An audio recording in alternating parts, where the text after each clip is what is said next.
بسم الله الرحمن الرحيم. سورة الشرح مكية وآياتها 8. سورة وحا ليرا سورة الشرح با ليرا هذا سورة ألم نشرح سورة الشرح با لو يقانا ومكي وحي كهذا شاء سورة إيا سورة ليرا سورة الضحى سورة ليرا هذا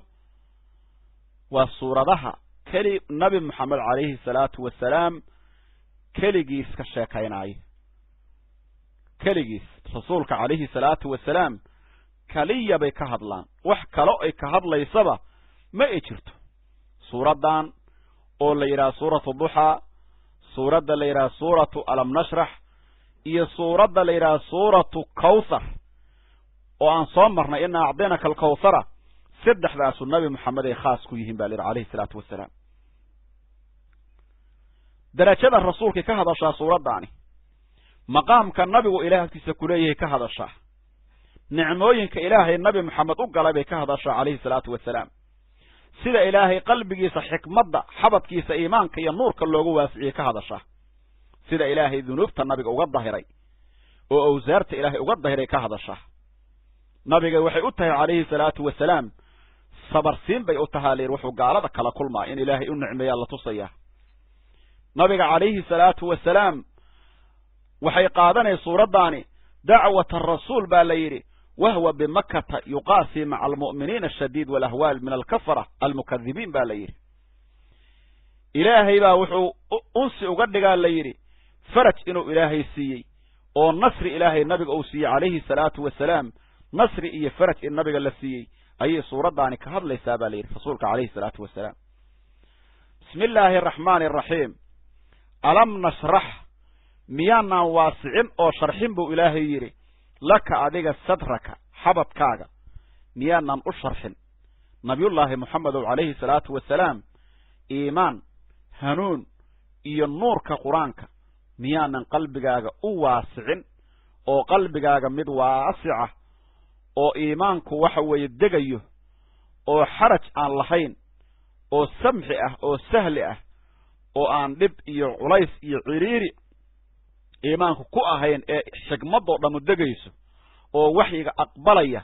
niyaanan ka dhigin qalbigaaga nabiga lagu leeyahay kaleey salaatu wasalaam alam nashrah miyaanan waasicin laka adiga sadraka xabadkaaga miyaanan waxiga iyo khayrka u waasicin wa wadacna miyaanan dejin anka xagaaga wisraka culayskii ku cuslayn lahay وهذه الذنببة أو كركاغا سوء آذن لهاي لعل ما بتشري الذنببة هضو تشري لهاي ميانا كادتين بها النبي الغير عليه الصلاة والسلام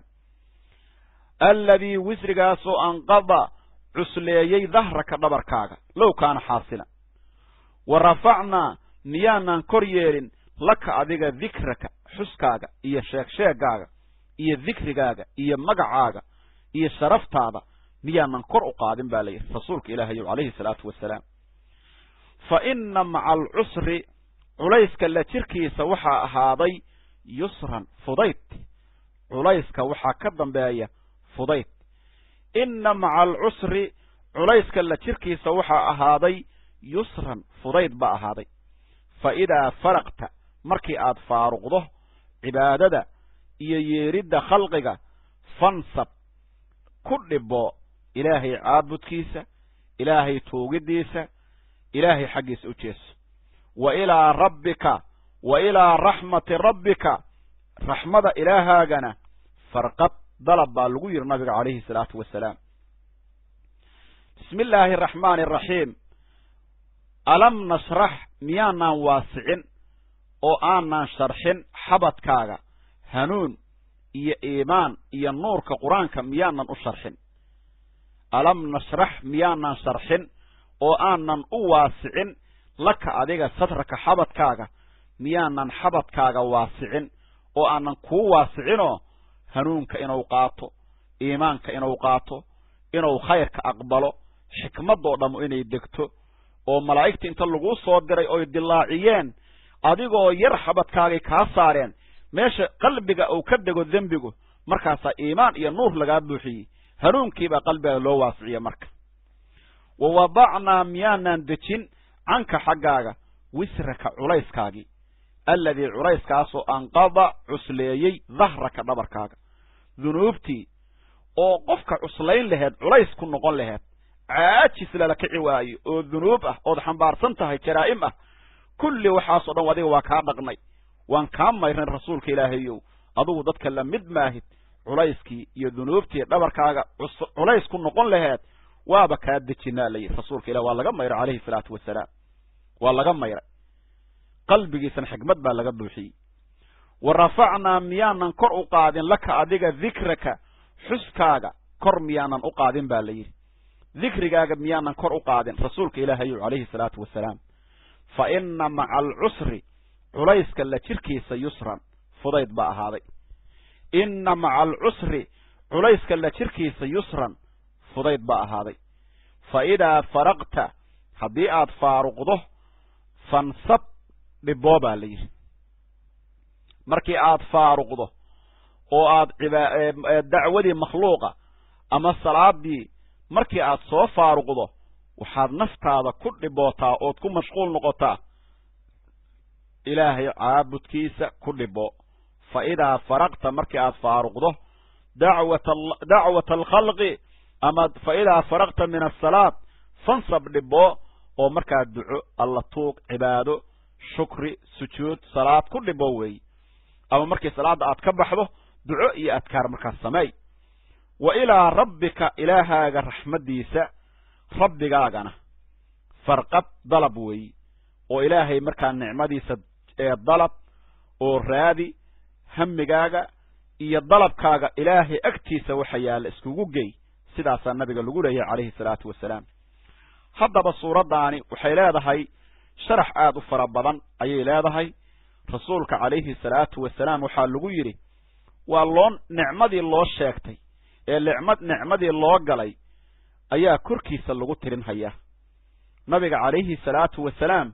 nicmadii loo galay oo ilaahay uu u galay ayaa la tirin haya intaasoo nicma miyaanan ku gelin baa la leeyahay waxa lagu yiri rasuulka kaleey salaatu wasalaam alam nashrah laka sadraka baa la yiri miyaanan sadrigaaga waasicin oo aanan hanuun iyo iimaan iyo nuur miyaanan ku sharxin baa la yiri xabadkaaga miyaanan sharxin oo hanuunka inuu aqbalo miyaanan nuurin mid waasic u ah khayrka miyaanan ka yeelin mid hanuunka aqbalaya oo fasiix ah oo xaraj iyo waxba dhiba aan khayrka dhibsanayn miyaanan ka dhigan baa la yiri da malaa'igtiiba asagoo yar loo soo diray maalin asagoo waxa uu ilmo la ciyaarayay malaa'igtu u yimaadeen waqtigii xaliima sacdiya oo la joogay way qabteen way dilaaciyeen xabadkiis waxay ka soo saareen meel yar oo calaqa ah xinjiraho oo meesha shaydaanku wax ku tuura ah markaasay dhaheen hada xaddu shaydaani minka waxay ku mayreen weel dahabay ku mayreen qalbigiisii oo biyaha zamzam ah markaas meesha ay isku raysatay isla markiiba wiilashii baa u yimid xaliima sacdiya u yimaadeen waxay dhaheen muhammad inna muhammadan qad qutila way soo ordeen nabiga xogay midabkiisa isbedelay u yimaadeen way soo qaadeen markaas hooyadii loo soo celiyay dhowr mar la jeexida lagu sameeyana waa la yiraahdaaho hal iyo afar maray gaarayaan xataa si kastoo tiraaba mar walba xabadkiisa ayaa xigmada loo falay oo diinta iyo hanuunka iyo waanada ee wax xigmada iyo nuurka ah loo waasicinay waa loogu manna sheegtay nabiga kaleey salaatu wasalaam da rasuulka kaleey salaatu wasalaam suuradaani waxay ka hadashaa nabiga wanaagii la siiyay sharaxaadeeda casharka dambe ayaan ku dari doonaa insha Allah casharkeena maanta intaas ayaan ku soo koobaynaa wallahu waliyu tawfiiq wallahu a'lam bis-sawaab wassalamu alaykum wa rahmatullahi wa barakatuh